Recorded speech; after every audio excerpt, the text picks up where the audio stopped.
tiap langkahku diatur oleh Tuhan. Itu orang kan mengira, oke, sekarang ini ada jam beginian, udah jam, ya, ini ada langkah, taruh mana dia, nah ini langkah, hari ini udah 2699, hampir 3000 langkah. Bukan berarti setiap langkah itu yang, jadi hampir 3000 langkah itu hari ini tuh Tuhan yang ngatur, enggak. Sebenarnya ada kehendak bebas kita. Kita mau berjalan, kita mau tiduran, kita mau mengerjakan hal ini, melakukan hal itu, mau rencana ini, rencana itu, gitu. Itu kita punya kehendak bebas. Tetapi kenapa di Alkitab dibilang setiap langkahku diatur oleh Tuhan? Itu sebenarnya seperti ini. Jadi Tuhan tuh ada goal misalnya buat hidup kita tuh, ini goal. Nah, untuk mencapai goal ini Tuhan nggak akan sembarangan, kamu langsung dapat goal itu, enggak. Itu ada stepnya, ya, turun level, nggak tahu kita berapa level kita gini, mungkin ya anggap segini dah, ya. Nah, mungkin saat ini kita ada di level sini, level pertama kali. Tuhan inginnya kita goalnya ini, itu goalnya di sini. Tapi kita saat ini berada di sini. Nah, di sini, di level ini kita punya kehendak bebas. Jadi ada kehendak bebas kita. Kita mau belajar, kita mau setia, kita mau tidak setia. Ada kehendak bebas kita sini. Mau buat baik, buat jahat ada. Ya, tapi ada pelajaran yang Tuhan berikan.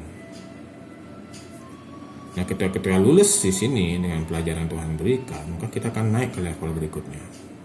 Nah, di sini dia. Kita ada di level ini kemudian. Jika level ini kita bisa lulus, kita akan naik ke sini. Nah, ini dibilang setiap langkahku, langkah 1, langkah 2, tiap langkahku diatur oleh Tuhan, jalan hidupku. Tapi ada kehendak bebas. Setiap ini ada kehendak bebas, ada kehendak bebas. Di sini ada kehendak bebas. Nah, kemudian setiap level ini kalau kita gagal, gitu, misalnya kita dari sampai di sini, kemudian kita gagal, nah ada konsekuensinya. Apakah Tuhan ingin kita tuh mengulang ke level sebelumnya, dibentuk lagi di level ini, atau Tuhan nyuruh kamu gagal di sini, kamu harus ngulang dari level pertama.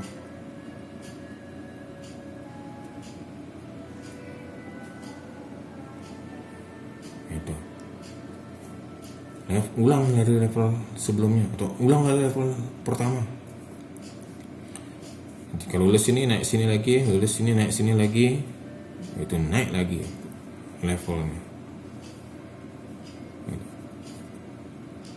Di sini juga tempatnya berbeda.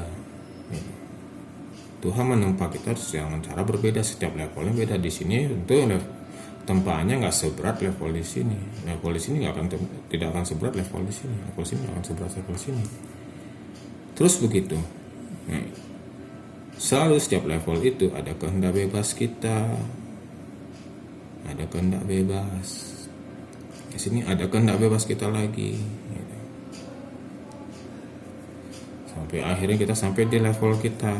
Di level kita pun ada kehendak bebas kita. Nah, kita lihat si Yusuf kan dites dia sama harta, tahta, wanita. Ini.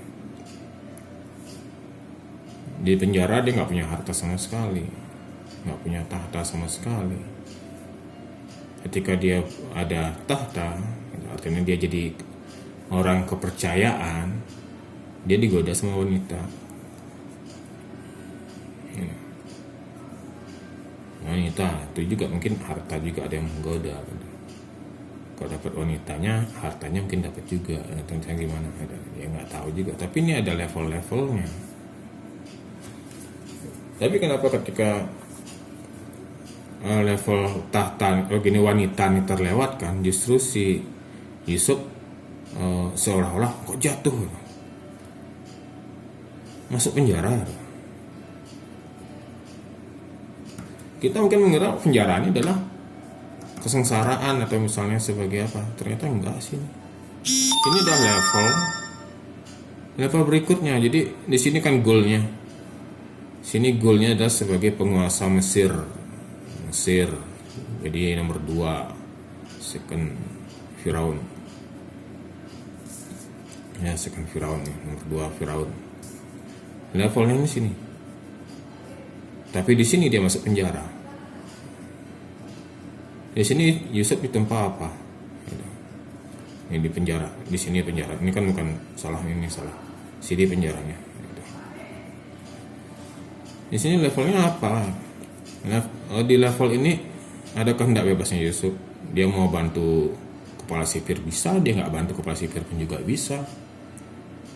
Tapi tempaan di sini yang dapat, kalau kita misalnya bisa, misalnya anggap mengarang bebas. Ketika Yusuf keluar dari penjara dan menjadi seorang penguasa, dia butuh keamanan dari gudang-gudang berasnya dia, gudang-gudang gitu, keamanan. Nah, dia butuh belajar untuk mengenal bagaimana cara berpikir seorang penjahat. Bagaimana seorang pencuri mencuri ke gudang-gudangnya ini, gudang-gudang perbekalannya itu. Nah, tapi di sini juga ketika semua orang mengenal Yusuf, penjahat-penjahat mengenal Yusuf, mereka mungkin akan bantu. Yusuf, ini di sini celahnya keamanannya kurang bagus. Mereka jadi sahabat, bisa jadi. Mereka bisa jadi juga akan memberikan konsultasi itu misalnya apa. Juga Yusuf bisa mengenal mereka, cara berpikirnya mereka, sehingga penjahat-penjahat dari luar wilayah Mesir, kan ini Mesir, ini yang dari luar, itu mereka bisa gagal untuk apa? Untuk menghancurkan atau untuk mencuri gandum-gandum ini, mencuri bahan makanan ini. Karena apa? Otaknya, ilmunya, kepandaian dari seorang penjahat itu, ya Yusuf udah bergaul. Ini levelnya, ini level sebelum jadi gini, seperti itu. Jadi inilah setiap langkahku diatur oleh Tuhan seperti ini. Bukan langkah yang seperti di jam tadi ya. Hari ini saya pakai baju hijau, itu karena Tuhan yang sudah mengaturnya. Jadi saya berpikir juga, pakai baju hijau hari ini, kalau saya ganti pakai baju merah, apakah Tuhan yang mengaturnya juga? Itu karena kehendak Tuhan. What? Kita punya kehendak bebas. Kalau kita mau pakai baju hijau, baju merah, itu kehendak kita. Tapi tujuannya ini dari Tuhan. Kita mau jadi apa, itu Tuhan menentukan. Tetapi ini rancangan Tuhan. Apakah manusia bisa menggagalkan rancangan ini? Bisa aja. Dengan cara apa? Membangkang. Dari level sini dia membangkang keluar. Bisa kan? Terus siapa yang gagal? Tuhan gagal atau gimana? Enggak, ini kehendak bebas manusia.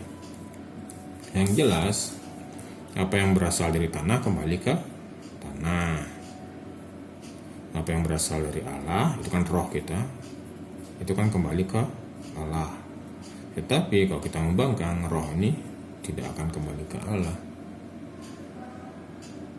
Jadi binasa, maut. Ya, jadi jangan lagi bilang saya pakai baju hijau hari ini karena Tuhan yang mengatur. Saya hari ini ketemu si A, si B, bisa saja Tuhan yang ngatur. Tetapi belum tentu juga itu Tuhan yang ngatur. Kenapa? Kita punya kehendak bebas. Kita mau datang ke satu tempat A, bisa jadi, nggak jadi. Tetapi step by step itu, langkah demi langkah seperti ini. Tuhan mengatur sebuah goal dengan langkah demi langkah Tuhan yang atur.